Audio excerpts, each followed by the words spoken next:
Hi friends, welcome back to No Book Left Behind. I'm your host Mark and welcome to my May TBR.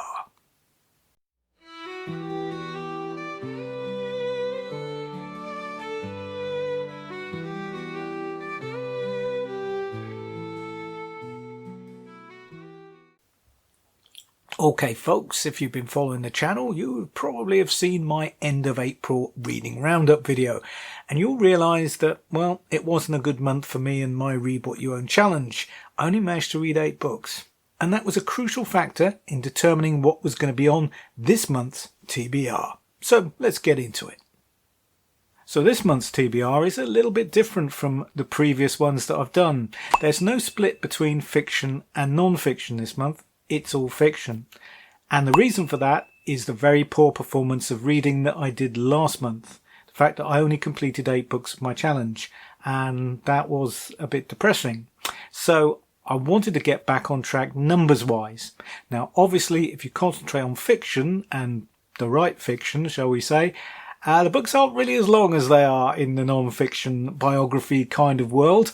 They tend to be a bit shorter, so that gives us a bit more of a chance to complete 10 and maybe even to get further than the 10, but actually I doubt that, because the other reason for this particular selection of concentrating on shorter books is I'm probably going to be away on my travels for a little while this month.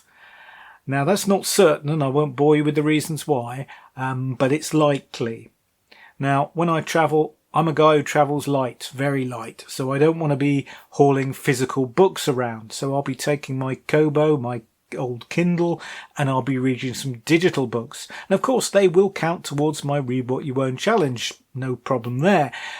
But one of the main reasons I undertook the challenge in the first place was to clear some space on that bookshelf behind me over there, because that's where all my TBR sits, and on the floor underneath it as well, unfortunately, which I've been trying to clear up by getting some of these books cleared and read.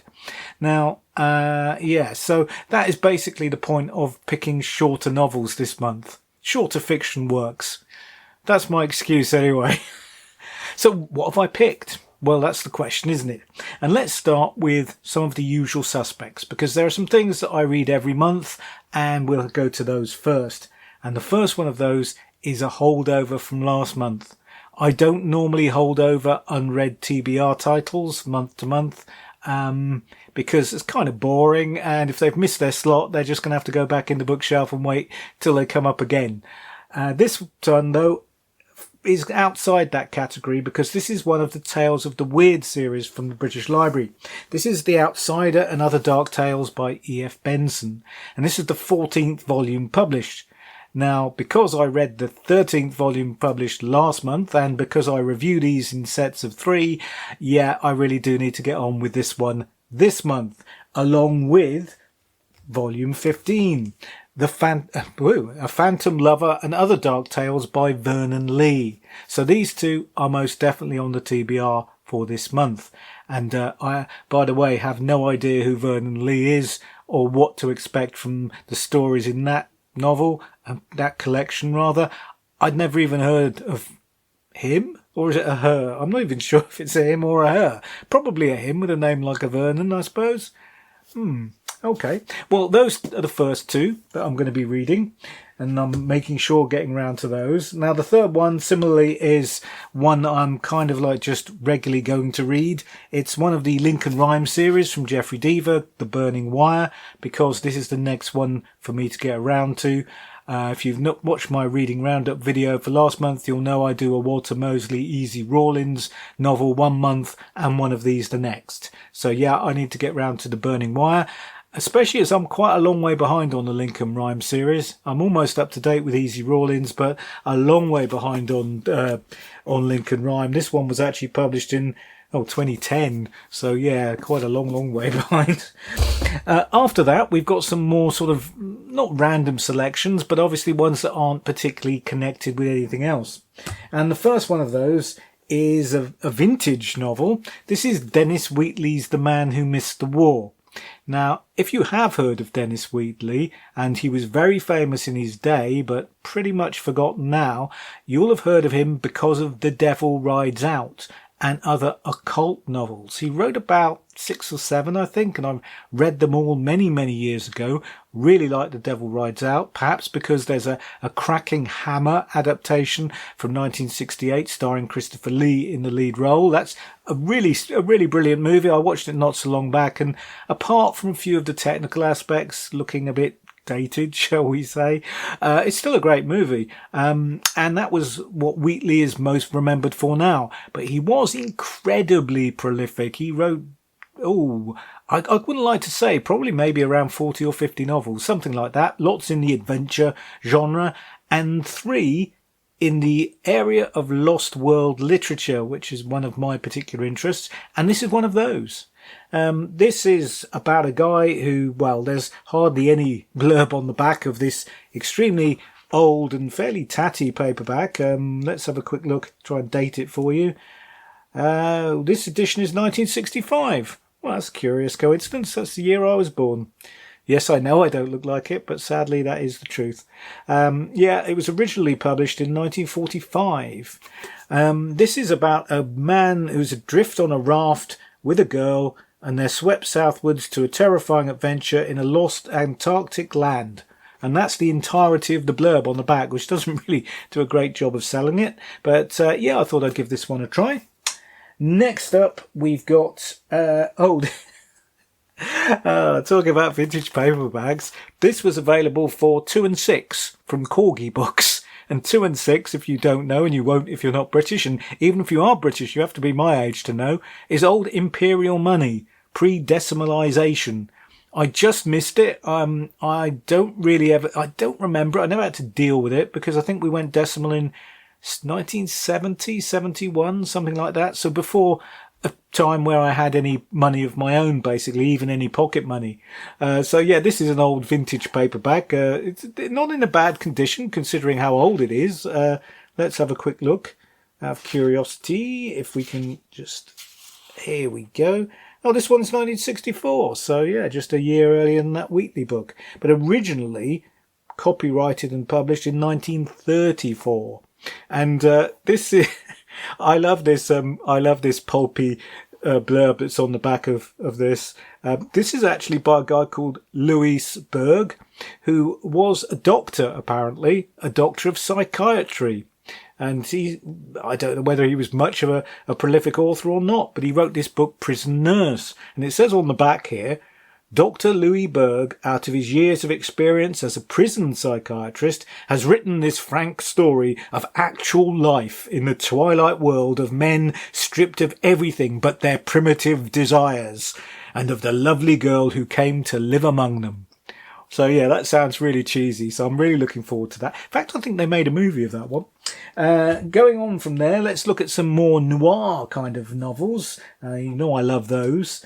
And the first one is a little bit... I think this is a holdover from a previous TBR, but quite an old TBR, maybe from last year. I never got round to it at the time, though I really did want to. And that's David Goodis's Retreat from I can't pronounce it. Retreat from Oblivion. Now, this was his debut novel. It's not supposed to be all that noir, apparently, because he hadn't quite found his mojo at this point. And I think it was a few years after this one that he next published. I think there was a break there.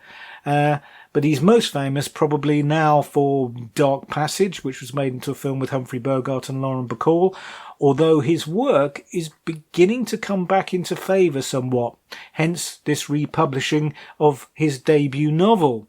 This one, for example, I believe, let's have a think. That's right, I'd forgotten that. When I was originally looking for this, because I've been looking for it for a number of years before Starkhouse Press republished it only a year or two ago, I'd found one copy for sale in all the years I've been looking for it. And that copy was an old original copy from when it was first published, an old hardback, and it was retailing for over $1,000, would you believe? So obviously I didn't buy that. I might not be the greatest person with money, but I'm not that I'm not that profligate, So I'm really looking forward to reading it. I've read a lot of Goodis's work, not all of it, but a lot of it, and I really, really like it. I think he was incredibly underrated, and I think it's a bit criminal that all these years he's been out of print in the English language. I think he stayed in print in France, a lot of his books, but a lot of them were out of print for many years in English. And I think it's coming back now. As I say, he's returning, is undergoing a bit of a renaissance. So, yeah, looking forward to that one. Although, as I say, it's not perhaps quite as noir as the later stuff from what I gather. Moving on, a little bit more noir here in Starkhouse Press again, because as well as publishing some obscure noir novels and noir novels that were turned into movies, which I particularly love, as you may know if you've been following this channel for a while, but they also have another series of noir novels they publish, these little Black Gat books. And there's a whole series of these, I think about 60 or 70, and I've never read any of them, but I thought I'd try this one. And this is Harry Whittington's A Haven for the Damned. I have no idea who Harry Whittington is. I have no idea what the book's about even, but I'm looking forward to it. It's pulp fiction, and I do have a very soft spot in my heart for pulp fiction. So looking forward to that. Carrying on the noir theme just for the next book, we've got Vera Caspary's Bedelia. This was made into a movie, I believe. Not that I've ever seen it. But this is part of the Femme Fatale's Women Write Pulp series. And I have actually read a couple of other entries in this some years ago, including Caspary's most famous novel, which was, of course, Laura, which was made into a very famous movie with Dana Andrews and Gene Tierney, which was a massive hit of its time and a great film. Didn't like the novel so much, mind you, but I'm willing to give her another chance. This is Bedelia. She seduces men, but does she kill them, apparently? A mystery about the wickedest woman who ever loved. Oh, sounds great. It sounds wonderfully cheesy, but it's probably not, because if I recall correctly, Caspary's Laura wasn't cheesy in any way at all. But I'm looking forward to this. And I do like the way they've kind of done the cover in a similar kind of pulp fiction type way, looking at it, the design of it, I quite like. Yeah, looking forward to that. So only a couple are left now. And the first one of these is another link through noir, but I'm not really convinced this is a noir novel at all. But as part of the Starkhouse Press, and sorry to keep plugging them, but as part of their series where they published noir novels from back in the day that were turned into movies, one of those was Moonrise by Theodore Strauss. Now, that was my favourite novel from last year, bar none. That was, if you've seen my top 10 favourite books of last year, you'll know that was my favourite book. That was it. That was the one. So I'm repeating myself. Yeah, I liked it quite a lot, put it that way. Anyway, he only ever wrote one other book. This one is it. It's called Night at Hogwallow. I don't know if you can really see the title there. I know nothing about what it's about at all, but this is an original hardback, which is not in terrible condition. It's falling apart a little bit at the front, but it's not too bad. But I was surprised I could find it, to be honest. I wasn't convinced I was going to be able to get a copy. This is 1937, and it's a first edition. How about that? And it's in really good nick, actually, apart from a bit of sort of graffiti on the side there, and a bit of fading, obviously, and all that. But yeah, it's in pretty good condition. And I got it for a very, very reasonable price, mainly because I don't think anyone's ever heard of Theodore Strauss, and perhaps I'm the only one who's interested in him these days. I mean, after writing those two novels, he actually just went to Hollywood, probably as a result of Moonrise being made into a movie. He went to Hollywood and just wrote screenplays for the rest of his career and never wrote another novel, which I think is an awful shame, having read Moonrise. And I'm looking forward to reading this, though, as I say, I have absolutely no idea what it's about. And finally, let's finish off with something a bit different. Now, I'm going to try out my pronunciation here, and my pronunciation of things outside the English language is terrible. I have enough problem pronouncing English words, to be honest, half the time, as you could probably tell. This is Seishi Yokomizo's The Honjin Murders. And see, I almost had it. You see, you were impressed the first time, weren't you? And now I tried to repeat his name, and suddenly it was stuck in my throat. Yokomizo was a Japanese author of, I believe, the early part of the 20th century. I think this dates from the 1930s, I believe. And he was known, I think, as kind of almost like the Agatha Christie of Japan. That's probably not fair in any way either to Christie or to him. But he wrote murder mysteries. I think this is a locked room mystery. And this was the first in a series of quite a lot of novels featuring amateur detective Kozuki Kendichi, something like that anyway. I'm just going to read it. I'm not going to read it out loud. But yes, he was very, very well known in his day, very, very popular indeed in Japan. And in recent times, his work has been exported into the English language. And there's a particularly fine looking series of paperback reprints that have come out courtesy of Pushkin Vertigo. even. God, I'm having problems today, aren't I? But yes, I'm really looking forward to this. I do love Japanese culture. I'm a big anime fan. I would have been wearing my Studio Ghibli t-shirt today if I hadn't realised it needed a wash. But yeah, I love the Japanese culture. I find it very interesting indeed. I love Japanese anime. I love Japanese movies. So I'm really looking forward to reading this, as it is celebrated and has had great reviews, even on the English reprint. So really looking forward to this. And that's it. Those are the 10 books explained in my usual rambling roundabout way when I don't have a script. And that's what I'm going to be hoping to read this month. So that's it for this video. I hope you've enjoyed it. I hope you managed to stick through it all the way. I just about made that myself. And have you read any of these books? Do you like them? Did you not like them? What are your opinions? Do you have any recommendations that you think I should be reading? I'd love to hear your comments below.